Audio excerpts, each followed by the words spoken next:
শিক্ষা তো আমাদের অবশ্যই প্রয়োজন আছে, তো খেলারও তো প্রয়োজন আছে। খেলার সঙ্গে শিক্ষা যে অঙ্গাঙ্গিভাবে জড়িত তার প্রকৃষ্ট উদাহরণ আমরা দেখতে পাচ্ছি দিগলগ্রাম ডিজিএফসি ফুটবল গ্রাউন্ডে।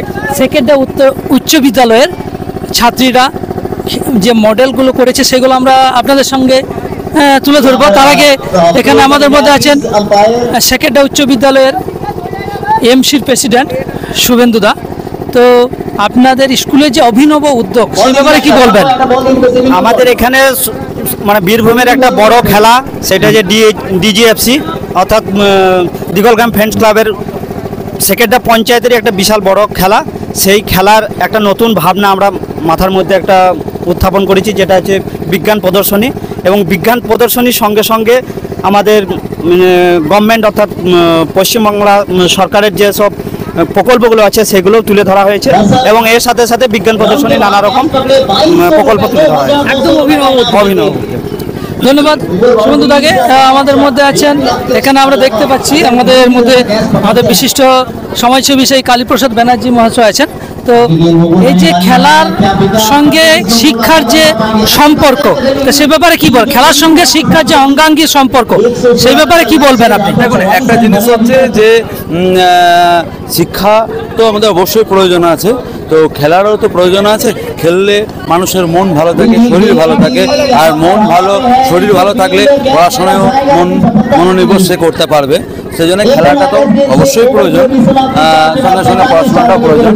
আজকের এই সেকেন্ডটা উচ্চ বিদ্যালয়ের যে প্রদর্শনী করেছে অভূতপূর্ব, যে একটা প্রত্যন্ত এলাকায় যে ছেলেরা এইভাবে তাদের মানসিকতাকে তাদের কর্মের মাধ্যমে ফুটিয়ে তুলেছে, এবং এত সুন্দর একটা পরিবেশ, এত সুন্দর একটা জায়গায়, সেই জায়গায় তারা তাদেরকে নিজেদেরকে প্রতিষ্ঠা করেছে। মানে আমাদের গ্রামে গঞ্জে বহু এরকম ট্যালেন্টেড ছেলে তারা আছে, বহু ছেলে আছে যারা রীতিমতো মানে লড়াইয়ের জায়গায় আছে। তো আজকে সেই ছেলেগুলো প্রমাণ করে দিল যে সত্যিই তারা অনেক কিছু পারে, অনেক কিছু জানে। অসংখ্য ধন্যবাদ কালিদাকে। এটা কি? এটা আমাদের মডেল চন্দ্রযান 3। চন্দ্রযান 3, তো এর কার্যকলাপ সম্পর্কে একটু বললে ভালো হয়। ইনশাআল্লাহ এটি চন্দ্রযান 3 নামে পরিচিত, কারণ এর আগে ইসরো আরো 2টি মিশন কমপ্লিট করেছিল, কিন্তু সেগুলো সফল ছিল না বলে এটি চন্দ্রযান 3টি তারা লঞ্চ করেছিল। 14 জুলাই দুপুর 2:35 অন্ধ্রপ্রদেশের সতীশ ধাওয়ান স্পেস সেন্টার থেকে চন্দ্রযান 3টি লঞ্চ করা হয়, এবং 2023 সালের 23 আগস্ট এটি তাদের দক্ষিণ মেরুতে সফলভাবে অবতরণ করে।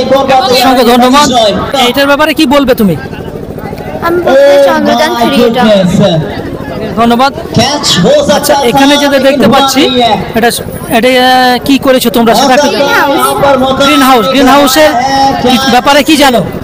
গ্রিন হাউস হচ্ছে শীত প্রধান দেশে দেখতে পাওয়া যায়।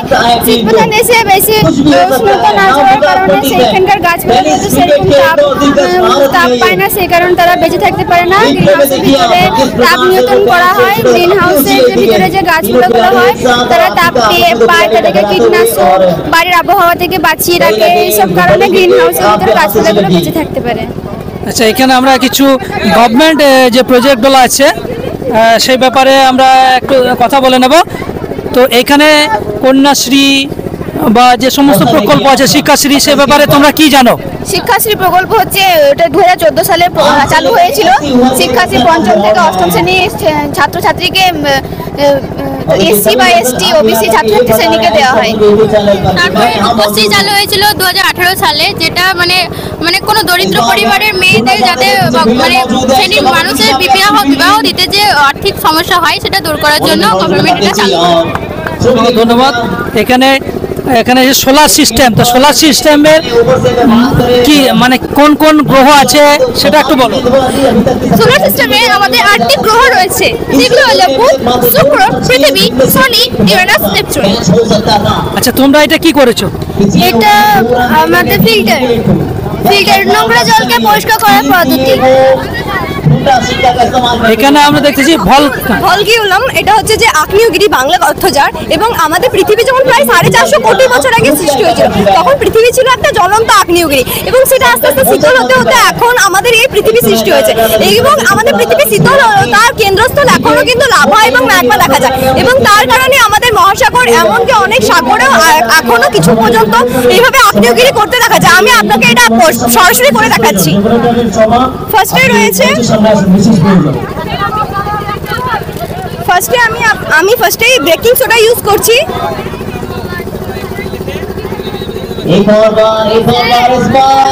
তারপর ইউজ করছি রং,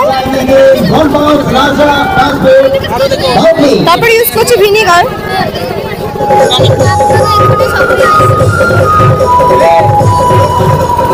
অসংখ্য ধন্যবাদ। আমরা ভলকানিজমের যে ব্যাপারটা দেখলাম, এখানে আছে দিন রাতে যে পরীক্ষা, সেটা কি কি করেছো তোমরা একটু বলবে?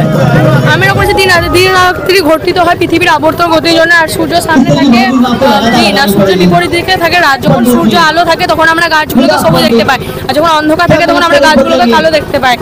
আর এটা মানে 24 ঘন্টায় এক ভাগ করে, আর দিনে সালোক সংশ্লেষণ হয় আর রাতে দহন হয় সালোক সংশ্লেষণ। তো সেকেন্ডা উচ্চ বিদ্যালয়ের ছাত্রছাত্রীরা খেলার সঙ্গে শিক্ষার যে সম্পর্ক সেটা খুব সুন্দরভাবে তুলে ধরেছে।